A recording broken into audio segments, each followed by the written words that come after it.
Pangarap mo ba magpatayo ng sariling bahay? Ang tanong, magkano nga ba ang magpatayo ng bahay dito sa Pilipinas ngayong 2025? At mas mura ba talaga sa probinsya kumpara sa Maynila? Tara, alamin natin. Unang-una, ang gastos sa pagpapatayo ng bahay ay karaniwang sinusukat per square meter. Ayon sa Philippine Statistics Authority, ang average construction cost per square meter sa Pilipinas ay nasa 10,596 pesos. Pero tandaan, ito ay average lamang. Depende pa rin ito sa lokasyon, uri ng bahay, at kalidad ng materyales.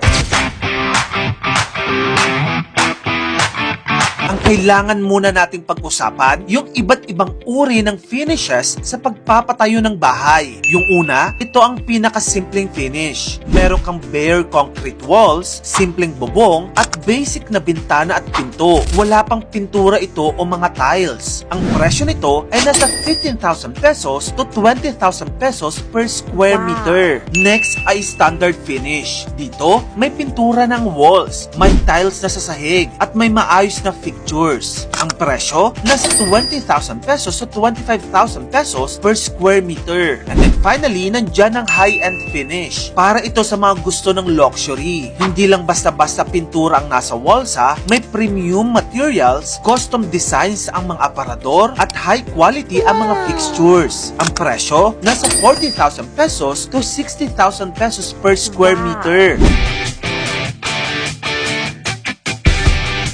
Ang tanong, totoo nga bang mas mahal magpatayo ng bahay sa Maynila kaysa sa probinsya? Well, sa probinsya, totoong mas mura ang labor at materials. Ayon sa Philcon prices, ang construction cost per square meter sa mga probinsya ay nasa 15,000 pesos to 25,000 pesos. Habang sa Maynila naman, dahil sa mataas na demand at mas mahal na labor, umaabot ito ng 30,000 pesos to 45,000 pesos per square meter. Yes, halos doble. Kaya kung tight ang budget mo, mas makakatipid ka sa probinsya. Pero take note, hindi lang construction ang dapat mong paghandaan. Nandyan din ang building permits. Depende yan sa laki ng bahay mo, pero karaniwan, nasa 10,000 to 50,000 pesos ang magagastos mo dito. Nandyan din ang architect and engineer fees. Karaniwang 10% ang total construction cost ang binabayad natin sa mga architect at engineers natin. Maliban na lang kung hindi ka na kumuha ng mga services ng mga ito at pinagkatiwalaan mo na lang yung foreman. Next, andyan din ang utilities, yung installation ng kuryente at tubig sa bahay mo. Nasa 20 to 50,000 pesos yan. Nandyan din ang landscaping. Kung gusto mong ayusin ang paligid ng bahay mo, maglaan ka ng 50 to 100,000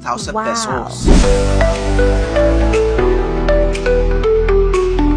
Halimbawa, gusto mong magpatayo ng 100 square meter na bahay. Ang basic finish sa probinsya ay gagastos ka ng 15,000 pesos per square meter. At kung 100 square meter ito, nasa 1.5 million pesos ang magagastos mo. Kung standard finish naman sa Maynila, gagastos ka ng 3 million pesos. At kung high-end finish naman sa Maynila, 5 million pesos. Take note, yan ay for 100 square meter lang na bahay kaya depende sa budget mo at lokasyon, malaki ang magiging epekto nito sa total cost. Kaya naman mga kamagkano, ang pagpapatayo ng bahay ay isang malaking hakbang sa buhay. Pero kung maayos ang plano at budget, achievable ito. Kung gusto mo pa na mag-ito pang klaseng content, i-follow mo na ako. Yun lang, maraming salamat sa panonood mga kamagkano.